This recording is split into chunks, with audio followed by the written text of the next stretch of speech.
to deal with. Yeah, and I mean, look, we're going to have to see exactly where all these guys line up, because don't forget, just because PK's on the Gwen and Leong's on the Tryndamere doesn't mean that we're not seeing the Tryndamere mid and them swapping around. So I think it will still be the Tryndamere mid going up against the Fiora. And as he said, like, you get a bit of opportunity there to look to scale up. You can try and heal into that matchup as well when you get access to the level 6, and you've got that crazy strong side lane presence. So we'll have to see exactly how this one's going to turn out. But right now, Hanwha, I just feel like their draft overall is a little bit nicer. A little bit nicer, but we can't attribute everything to the Summoner's Rift. Human error, and of course, just how the game goes. So many different things can happen, but right now, Hanwha Life looking to get themselves their first step forward towards those group stages, to becoming the 4th seed from the LCK, to get themselves into the group stage. And we only got 2 spots left. There's only 2 available positions before we start the main event. That's insane, right? I mean, if already a week done, and I mean, Hanwha trying to prove to themselves here that they can go up against the best. You're looking across it beyond as well, trying to show, hey, look, PCS as a region has come such a long way. Now having a second team that is trying to take on the LCK and push themselves in towards groups. Well, here we are, Hanwha Life Esports versus Beyond Gaming.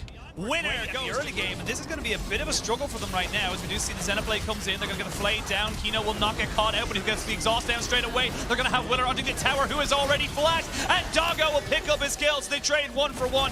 Not ideal for Hanwha, but you'll take it for Beyond. Not at all. Hanwha are trying to go right, as you said, the one lane that's kind of now. Chovy going to be finding himself in a 1v3. They're going to get the slowdown. He has no flash. He opted for the ghost, which has already been popped off. They flash in on top of him. He gets the riposte down. They're going to be able to get him out because they're just too afraid to fully engage on top of him, and he's going to be able to find himself at the blue buff, but PK and Husha are in hot pursuit. They need one last auto attack. I think Chovy's just going to wait for the execute, and that should be enough to get him out. No, never mind. Liang picks himself up a kill. Husha goes and collects it, so Liang kind of losing it, or sorry, PK losing it. Oh, Death, though, gets caught out by a hook. They're going to use the Moonlight Vigil. Willer is here. He doesn't know if he wants to go underneath the tower just yet. He takes the turret shot. He can't fully commit because the wave is not quite there. Now it is, and now he's going to look for something to go. As Doggo just going to try and use these chakrams to keep himself alive, keep himself pushing, but there's enough burst damage down. Death tanking up the turret perfectly. Vista going to be able to pick up a second. 80 and 90. As we can see now, Husha might be in a little bit of trouble. Just get himself away, but the Vanguard's edge is enough to keep him a little bit slowed up. They will jump on top of him. The Javelin toss not quite going to land, and now Morgan going in 1v2. He hasn't quite got his jungler with him just yet. He almost goes ticking down. One more tick of the ignite. Not quite going to be able to get him. The riposte slows down PK, who's just trying to keep Chovy at bay. My words, very, very close. And while you commit those resources top, there is an equal and opposite reaction. Bot dragging to knock Morgan over the top, but they're not quite out of dodge yet. They need to get himself out there. He's going to use the Vanguard's edge down on top of him, but they're going to be able to commit to this one. There's the Dragon's Rage kick. He lands Sonic Wave as well. There's a TP coming in from PK as well. They're going to fully commit onto Morgan. Morgan's trying to dash. He's trying to flash. He's trying to get on top of him. He'll trade 1 for 1. PK now getting a grand challenge on top of him. The Tryndamere is still here, still has the Undying Rage. Chovy slowed down, gets his resistances dropped a little bit. It's going to be a 3v2 in a moment. You have got the Undying Rage pop, and now that cooldown is gone. They're going to keep chasing on top of him. They don't need to go for PK just yet. They're going to force the flash out of the Tryndamere as we go back up towards that top side, and they will take down PK. While that's been happening, they've used a lot of their ultimates here. We're going to see Willer getting caught on. He's forced to go golden immediately. There's a hook, but not quite going to land. Chovy now acting as a front line. They land the Sonic Wave. They go in. Death is going to flash away. He does not want to get caught out by this leads in. Willer now in a little bit of trouble. They're going to jump on the Leon,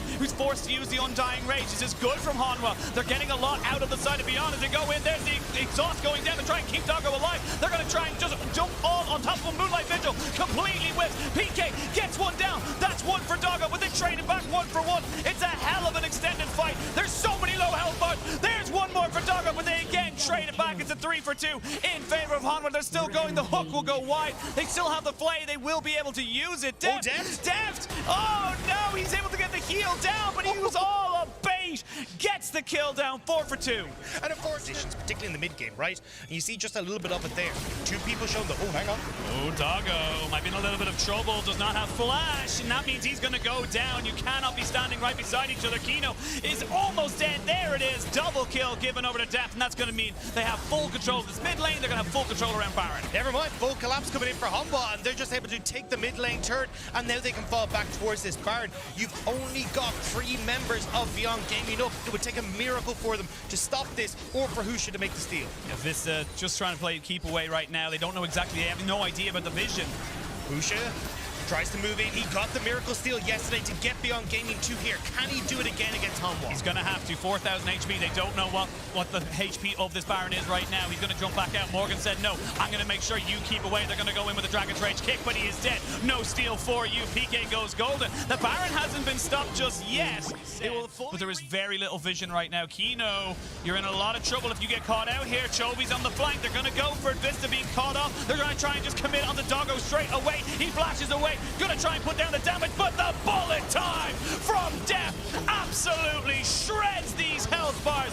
1, 2, 3, 4. Hanwha life will decimate Beyond in this fight, and there's nothing they can do about it. Beyond going to have Liang as the last remaining player, and they're going to look to end the game. Yeah, and Hanwha just collapsing so well there, managing to pick up Beyond as they're trying to contest the Baron, but it will now be Hanwha closing out game number 1.